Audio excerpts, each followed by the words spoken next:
Mr Ian Paisley. Thank you, Mr Speaker. I too would like to be associated with the tributes that have been echoed in this House from all sides to a dear friend, Paul Goggins. When I was a minister in the Northern Ireland Executive, he was of particular and specialist help in encouraging and being there. And then when I came to this place in 2010, had the honour to become a member of this place in 2010, he continued to be not only a friend but an expert in those matters of security. In the many committees that I sat on with him on security, he was of particular help and expertise. This House will be the poorer for his passing, but his father's house of many mansions will be the richer for his presence this morning. Could I also say, Mr Speaker, that I think your particular tribute to him this morning was not only touching, but described him as a man who was labour to the core. Labour to the core, but the least tribal of members. And I think that captured the man and the moment. And I think we are richer for that also. Turning to the issue of the Haass talks, could I echo the words of the member from East Antrim?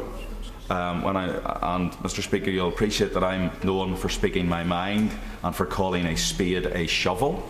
I do believe that my party was right to say no to the final text and will remain right and confirm in its place to say no until it gets to a point where it's able to say yes to something that we can recommend to our community.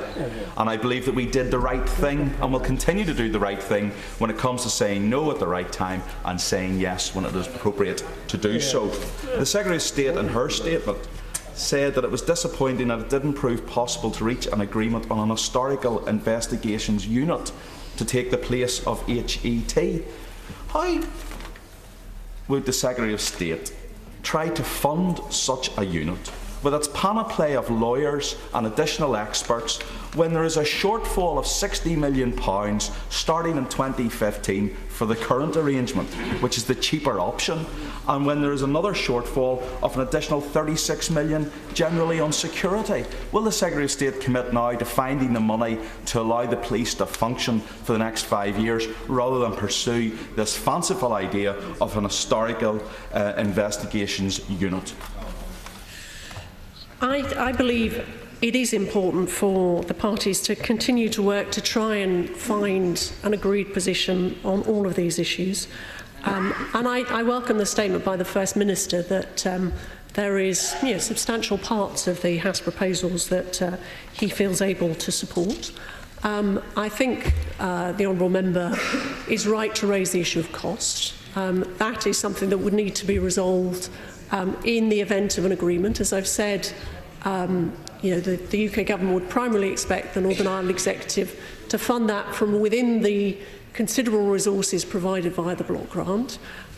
We'll obviously consider any application for a top-up funding to that, but when we have to deal with a deficit of the gravity that we do, it does make it difficult to commit to additional funds at this stage.